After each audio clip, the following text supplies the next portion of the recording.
Cyclic quadrilateral, अगर ये cyclic quadrilateral तो जैसे चारों जो इसकी सीट्स हैं वो सर्कल पर है, तो इसमें क्या होता है कि आमने सामने का जो एंगल होता है उसका ऐड 180 होता है। तो इसमें क्वेश्चन में क्या दिया है कि ए बी और डी सी पैरेलल है, तो हमको इसकी एंगल बताना है, एंगल सी की, और ये 72 दिया है। तो अब देखो इसमें करना क्या है, ये 72 है तो ये एंगल कितना होगा, 180 माइनस 72 मतलब 108, और ये 108 है तो ये लाइन ये क्या होगा, ये 72 होगा। तो देखो ये पैरेलल है, ये भी पैरेलल है, और ये सेम लाइन है, तो अगर ये 72 है तो ये भी 72 होगा। देखो ओ सेंटर है और यहाँ पर ये डी और सी 140 एंगल बना रहा है, तो यही परिधि पे एंगल कितना बनाएगा, आधा 70, 40 और 70 कितना हो गया 110, और इसके सामने वाला एंगल कितना होगा, ऐसा होगा कि जोड़ने पे 180 आया तो इसका मतलब ये 70 होगा, तो इसका आंसर आ गया 70। इस वाले प्रॉब्लम में ऐसे स्ट्रक्चर में आपसे क्या क्या पूछ सकता है, P का वैल्यू पूछ सकता है, या इधर C या B का भी पूछ सकता है। तो हम जानते हैं साइक्लिक क्वाड्रिलेटरल का आमने सामने एंगल 180 के बराबर होता है, तो इसका मतलब ये कितना हुआ, 110 हुआ, और ये इसके आमने सामने की भुजा ये है, तो ये कितना हुआ 120 हुआ।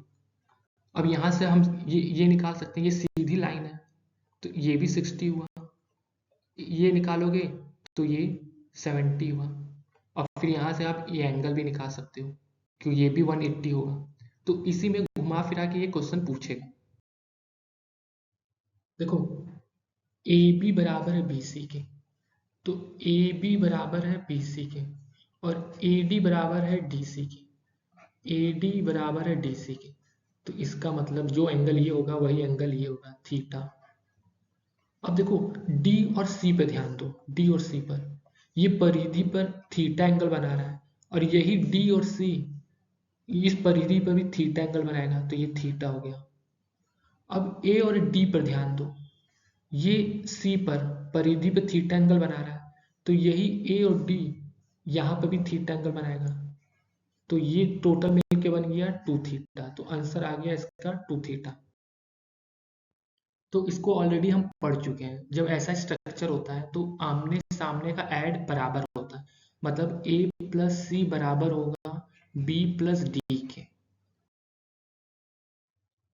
देखो इस प्रॉब्लम में ये 64 दे रखा है ये एंगल, ठीक, और ये ए और सी एक सीधी लाइन है, तो इसका वैल्यू कितना होगा 116, तभी तो जोड़ने पे 180 आएगा।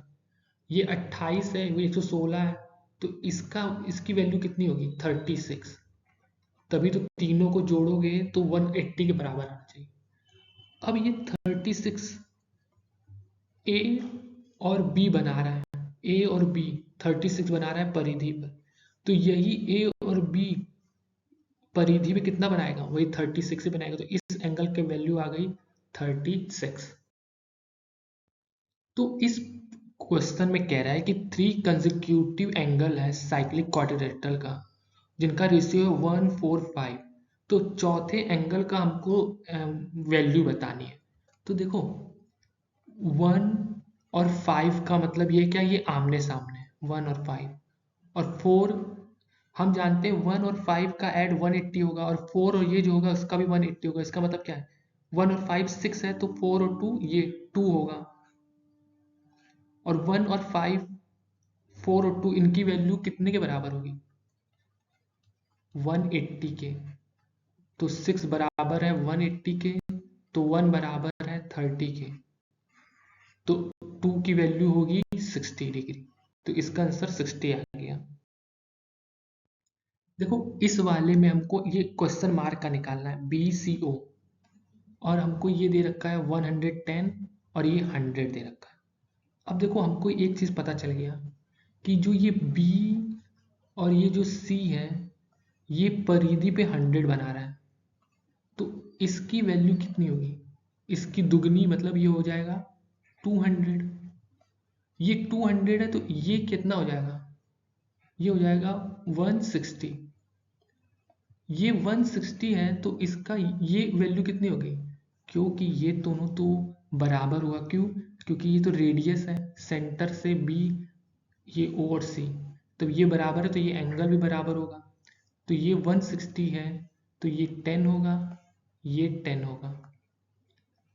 अब देखो कभी कभी क्वेश्चन ये भी पूछ लेता है, इसकी वैल्यू बताओ। तो हमको पता है अगर ये 110 है तो इसके सामने का ये पूरा एंगल कितना होगा, 70। और जब ये पूरा एंगल 170 होगा और ये 10 दे रखा है तो इसका मतलब ये वैल्यू हो जाएगी 60। तो ऐसे पॉइंट आप कुछ भी दे सकता है घुमा फिरा के, तो ऐसे निकलेगा। देखो नेक्स्ट क्वेश्चन में ये P Q R S cyclic quadrilateral दे रखा है जिनका डायगोनल टी पे मिलता है। तो ये एंगल दे रखा है 40, ये एंगल 80 देखा है और आपको पूरा एंगल एस बताना है। अब सिर्फ आर और एस पर ध्यान दो। आर और एस जो है वो परिधि पे कितना एंगल बना रहे हैं, 40। यही आर और एस क्यू पर कितना एंगल बनाएंगे, 40 ही बनाएंगे। हम पढ़ चुके हैं ना, जो सेम सेगमेंट होता है वो सेम एंगल बनाता है, तो ये भी 40 और ये टोटल हो गया 120। और ये साइक्लिक क्वाड्रिलेटरल मतलब आमने सामने का एंगल 180 के बराबर होना चाहिए, तो ये 60।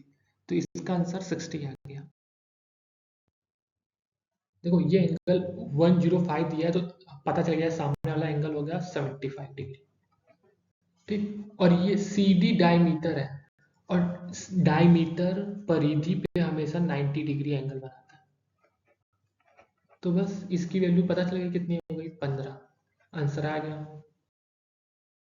देखो इसमें जो ए और सी है वो डायमीटर है, ये 34 है, ये 30 है। तो ये एंगल कितना होगा, ये ये ये एंगल होगा 116 डिग्री। अब देखो हमें पता है जो डायमीटर होता है वो परिधि पर 90 एंगल बनाता है। ये 90 है तो ये भी 90 होगा। तो 90 ये 30 तो इसका मतलब ये एंगल हो गया 60। ये 60 हो गया तो इस ये वाला एंगल कितना हो गया, ये एंगल ये हो गया 56। ये 56 और ये 60 और ये सीधी लाइन है। देखो ये एक सीधी लाइन है तो 180 होना चाहिए। तो इस वाले की वैल्यू कितनी होगी, इस वाले की 64। तो देखो अब ध्यान दो बी और सी पर। बी और सी जो है वो ए पर 34 बना रहा है तो यहाँ पर भी 34 बनाएगा। ये 34 हो गया, ये एंगल पूरा, ये एंगल 56 प्लस 64 120 हो गया। ये 34 हो गया मतलब टोटल एंगल हो गया 154। तो ये वाला कितना हुआ, ये जो निकालना है ये 26 हुआ। 180 में 54 घटाओगे 154 तो 26, तो वैल्यू आ गई 26। देखो ये ए ओ बी डायमीटर दे रखा है, इसकी वैल्यू x है, ये y है, ये 70 है और एक क्वेश्चन मार्क की वैल्यू निकालना है। हमको पता है कि आमने सामने का जो एंगल होता है साइक्लिक क्वाड्रिलेटरल का 180 के बराबर होता है।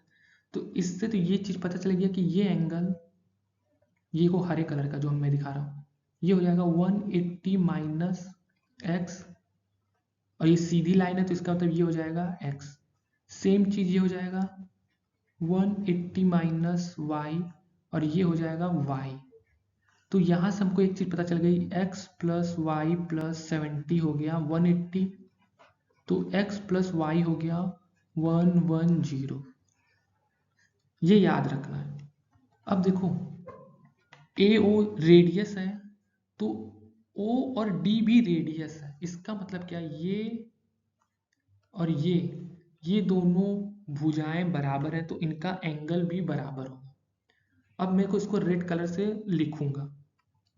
ठीक, ये देखो रेड, ये एंगल x होगा, ये एंगल y होगा। अगर ये x है और ये पूरा 180 माइनस वाई है, तो अंदर का एंगल, जो ये अंदर का एंगल है, ये ये अंदर का एंगल, ये इसकी वैल्यू क्या होगी? इसकी वैल्यू होगी 1 माइनस वाई माइनस एक्स। उसी तरह इस अंदर वाले एंगल की वैल्यू क्या होगी? उसकी होगी 180 माइनस एक्स माइनस वाई। और ये क्वेश्चन मार्क मान लो थीटा है, तो इनका ऐड क्या होगा? 180 के बराबर। तो जब इसको सॉल्व करोगे तो 180 से 180 कट गया, तो ये हो गया minus 2x plus 2y plus theta equal to, यहाँ पे 180 एक तो बचा हुआ है, तो 180, इसकी वैल्यू 0, तो ये हो जाएगा 180 plus theta equal to 2x plus y, और इसकी वैल्यू दे रखा है 110, तो मतलब ये हो गया 220 बराबर 180 प्लस थीटा, तो थीटा आ गया 40 डिग्री।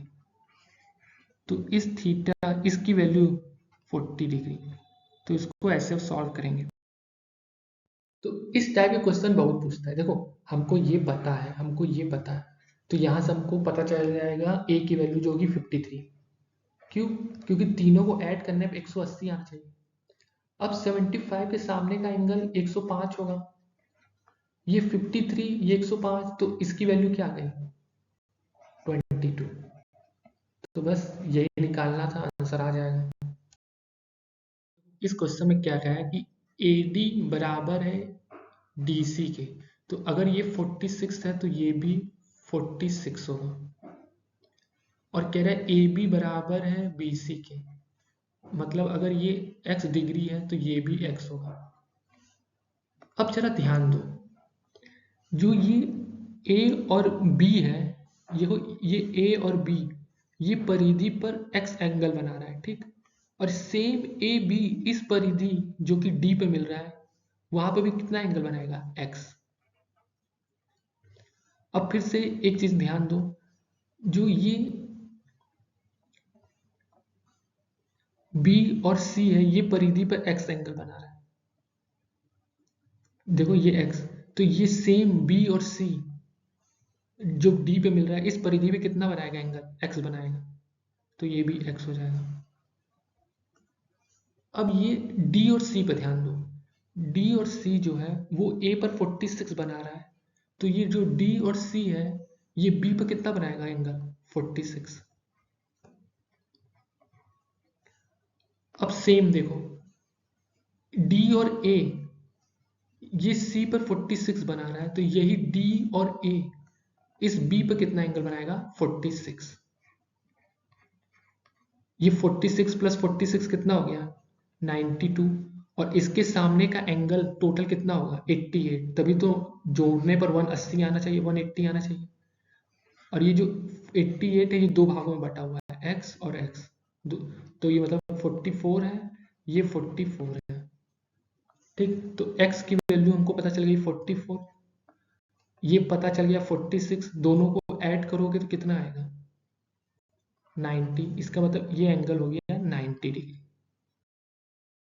इस क्वेश्चन में हमेशा याद रखना, जब भी ट्रेपेजियम दिया रहे, जैसे ये बी और BC और AB एक दूसरे के पैरेलल है, ठीक, इनका जो डायगोनल है, उनका मिड पॉइंट जब मिलता है आपस में, उसकी वैल्यू क्या होती है? इन दोनों के डिफरेंस का आधा। जैसे AB कितना है? 18, CD है 6, तो इनका आधा मतलब 6 आंसर आ गया। तो E और F की वैल्यू हो गई 6।